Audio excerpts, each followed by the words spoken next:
চলালে এই নৰসিংহাৰ যিটো চলোৱাৰ প্ৰতিবাদত আজি এই কাৰ্যসূচীখন লোৱা হৈছে।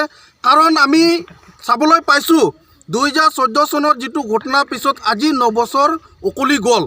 সেই 9 বছৰ উকলি যোৱাৰ পিছতো কিন্তু তেখেতসকলক এৰেষ্ট কৰি জেলৰ হাজতত প্ৰেৰণ কৰিব পৰা নাই।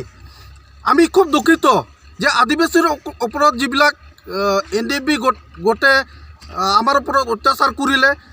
আপোনালোকে নিশ্চয় জানে 80 জনৰ পৰা অধিক তেখেতসকলে একেটা সময়ত গুলিয়াই মাৰি পেলালে, কিন্তু তেখেতসকলক আজি চৰকাৰে বৰপেৰা পাৰি দিছে। আমি খুব দুখ প্ৰকাশ কৰিছোঁ। তেখেতসকলক অতি শীঘ্ৰে এৰেষ্ট কৰি জেলত পঠাব লাগে আৰু তেখেতসকলৰ বিচাৰ অনুযায়ী তেখেতসকলক ফাঁচী প্ৰদান কৰিব লাগে। কোন জায়গাত হৈছে এই ঘটনাটো?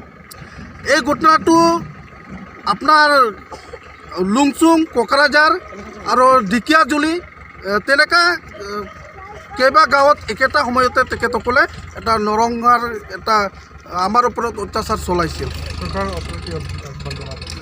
চৰকাৰৰ ওচৰত এইটোৱে আমি আহ্বান জনাম যে আমি চাইছোঁ 1996 চনৰ পৰা আমাৰ ওপৰত বিভিন্ন সময়ত এনেকুৱা অত্যাচাৰ চলি আছে, কিন্তু তেখেতসকলৰ এই চৰকাৰখনে আমাক যিখিনি ন্যায় দিব লাগিছিল সেই ন্যায় কিন্তু আজিলৈকে দিব পৰা নাই। আমি চৰকাৰক এইখিনি অনুৰোধ কৰিম যে যিবিলাকে আমাৰ আদিবাসীৰ ওপৰত এটা জনগোষ্ঠীৰ ওপৰত বাৰম্বাৰ আমাৰ ওপৰত এনেকুৱা অত্যাচাৰ কৰাৰ পিছতো তেখেতসকলক কিন্তু চৰকাৰে নিজৰ মানে অল আউট অপাৰেশ্যনৰ বাহানা কৰি পেলাই তেখেতসকলক চালেণ্ডাৰ কৰাই কিন্তু আজি চৰকাৰৰ লগত মিলি তেখেতসকলে বৰপেৰা পাৰি দি পেলাই তেখেতসকলে কাম কৰি আছে। আমি খুব দুখ প্ৰকাশ কৰিছোঁ। তেখেতসকলক অতি শীঘ্ৰে যিবিলাক NDB এইটো ঘটনাৰ ওপৰত জড়িত আছে তেখেতসকলক অতি শীঘ্ৰে কৰায়ত্ব কৰি জেলত প্ৰেৰণ কৰিব লাগে। চৰকাৰে যদি আপোনাৰ কথা নুশুনে অহা দিনত কেনেকুৱা ইনিচিয়েটিভ লয়? নিশ্চয় এই চৰকাৰখনে যদি আদিবাসীৰ যিটো অত্যাচাৰ কৰা হৈছে, আদিবাসীসকলক অত্যাচাৰ কৰা হৈছে, এইটোৰ ওপৰত যদি কোনো কাণসাৰ নিদিয়ে তেতিয়াহ'লে আমি তেখেতসকলক চৰকাৰক আমি নিশ্চয় এটা সময়ত আমি জবাব দিম। আজিৰ যিটো এই প্ৰগ্ৰাম কাই মিলি কিনি অৰ্গেনাইজ কৰা হয়? আজিৰ এই প্ৰগ্ৰামখন হুদৌ অসম আদিবাসী ছাত্ৰ সন্থা আশা, লগতে কুৰুখ সাহিত্য সভা আৰু সান্তালী সাহিত্য সভা আৰু লগতে সমূহ আদিবাসী ৰাইজ মিলি পেলাই আজি এই কাৰ্যসূচীখন ৰূপায়ণ কৰিছোঁ।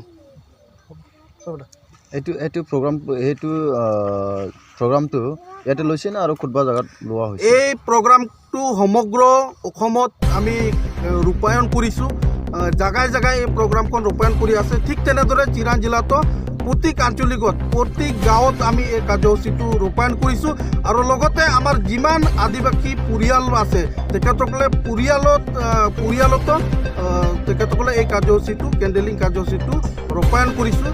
আৰু এই কাৰ্যসূচীৰ দ্বাৰাই আমি ঈশ্বৰৰ ওচৰত প্ৰাৰ্থনা কৰিম যে বাৰম্বাৰ আমাৰ ওপৰত যিবিলাক অত্যাচাৰ চলি আছে সেই অত্যাচাৰ যাতে বন্ধ হয় আৰু আমাৰ যিটো আদিবাসীৰ অধিকাৰ ন্যায় সেই ন্যায় যাতে অতি শীঘ্ৰে আমি পাব পাৰোঁ, তাৰ কাৰণে আমি আজি এই কেণ্ডেলিং কাৰ্যসূচীটো আমি ৰূপায়ণ কৰিম।